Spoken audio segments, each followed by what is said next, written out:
friends, welcome to our, I don't know what week of our content knowledge, but today is going to be relatively simple. I'm showing you everything you need to know about BrowSense. We're going to take a real deep dive into the formulation, how does it work, what do you do with it. So the first thing you need to know is that we have 4 BrowSense shades.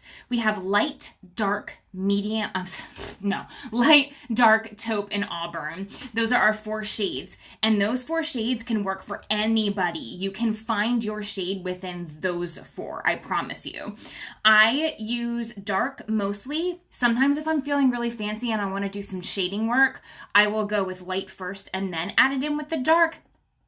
But it's totally up to you. The one thing you have to know about BrowSense is you've got to shake it first. This actually has a shaker ball inside. Listen. You hear that? This is actually the same exact formulation of LipSense, our 4 to 18 hour lasting lip color.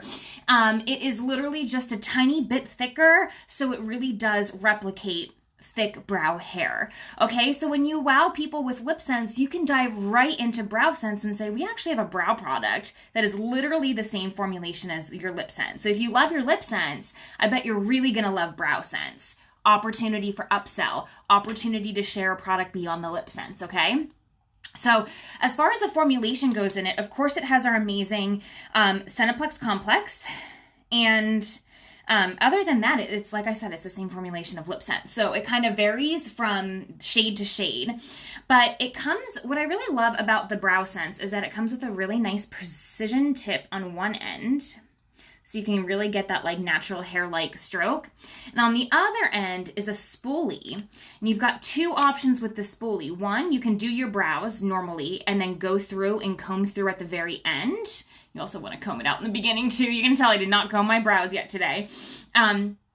Or you can literally dunk this spoolie into the other end. You got to use a little bit of elbow grease. You're not going to break it though. And then you can actually apply your BrowSense like that. So easy. And if you did not realize that hack before now, don't worry. I literally only realized this like, I want to say 2 months ago. So, and I've been at this for 4 years. So you can do it that way, just really like comb through a nice groom and then hit the door, okay? But I'm going to get a little deeper today, and I'm going to actually show you how we do this with the precision tip. So, oh, and by the way, this is totally waterproof because again, it's the same formulation as LipSense. So you're going to give it a good shake. I always forget to shake my BrowSense. I'm so bad at that. And then you're going to take out the spoolie, and you're actually, originally I thought I was aiming for my skin, and you are kind of. This is supposed to fill in the gaps that your hair is not, but you really want to actually aim for your hair in the places where it's relatively bald, and then it will naturally go to the skin. So I like to take it out, wipe off any excess. I start at the beginning, and I literally just start making really thin strokes and blending it out from there. Now you'll see exactly why I said sometimes I do shading with the light BrowSense, because it can be very dark in the beginning stages of my brows. So sometimes I'll go light there and then do the rest with dark. And then you can take that spoolie and you can groom it through. Now, the one thing I will say is that BrowSense is a little bit more lengthy of a process, as like if you're really used to just like a gel going through your hair, you got to find your groove because this is unlike anything else. It's totally waterproof and it's really going to give you that bang for your buck. Now, I'm not getting into brow mapping. This is not an application tutorial. So if you want that, you can come back at a later time. We'll schedule that for another day, time, and place. But basically, I'm just going through and and I'm following the direction of my hair. I just very gently pat it through. And then bring it down. Sometimes I'll do a more defined line right underneath my brows. And I make sure that I get my arch really well. Okay, so funny story, I accidentally shaved my brow. And it's just in the place where I just tucked that extra BrowSense. Totally nicked the top of my brow. Whoopsie doops. My electrolysis tech can yell at me later. And then I'm just going to go through this end. And sometimes I get heavy-handed and I tend to scrape away a little bit at the beginning. So at the very end, I'll go back and just do like a couple light strokes to make sure that it's all really connected. So if you look at the difference between my brows, there's nothing truly ultra profound. It's a very natural look. Most times when I'm wearing BrowSense, people can't actually tell that I'm wearing it because it's meant to mimic natural hair. If you want more of a full fill and you want more of a drawn on look, that's when you're going to want to reach for your ShadowSense or your eyeliner pencil.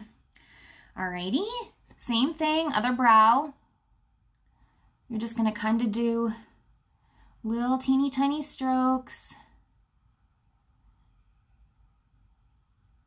Yeah, just like that. You do have to redip the applicator a good couple times, but honestly, it is product control. You will never grab too much BrowSense onto your brush. I would rather redip it a couple times than get heavy-handed and have I have a big chunk of like black brow color somewhere. You know what I mean? So this is actually very user-friendly, and it's really great for people who are just exploring the possibilities of BrowSense, or their brows in general, really. And if you want to get really fancy, you can do more of like a defined line here across the bottom. I'm not doing it right now, but you have options. You can really get creative with this. And then I'm going to go through with that spoolie and very lightly, like I'm barely touching it, I'm just going to comb it all through, step back, make sure everything looks even, and then go back and hit any places that I missed. Now, typically it doesn't take me this long to do it. I'm being a little nitpicky since I'm live and I'm demoing and I don't want to steer anyone astray. But the more that you can go with the natural shape of your hair, the better. So look at my face. It is good. Cute little brows. And it's going to stay all day. It's going to be absolutely waterproof. So that little streak I did on the back of my hand, take a peek-see poo. It is literally not going anywhere. Wow. I wow myself every time still. All right, ladies, so this is literally it. This is BrowSense, a super simple gel. It's literally a very similar formulation to our LipSense, if not almost exactly the same. And it's going to last you all day, and it's glorious, and it's definitely a more natural look. So for your people who are more beginners in makeup or go for more of that light natural appearance, this is going to be absolutely perfect for them. All right, that's all I have for you today. Product knowledge, this deep dive is actually pretty short and sweet because we already did, I believe we already did LipSense. If we didn't, I need to get on that, but the formulation can be similar to that. So have a great day, ladies. I hope you feel a little bit more empowered, a little bit more comfortable with these products, explaining it, teaching it, and wearing it. Don't be afraid. Remember, the makeup comes off with remover. Okay, have a great day. Bye.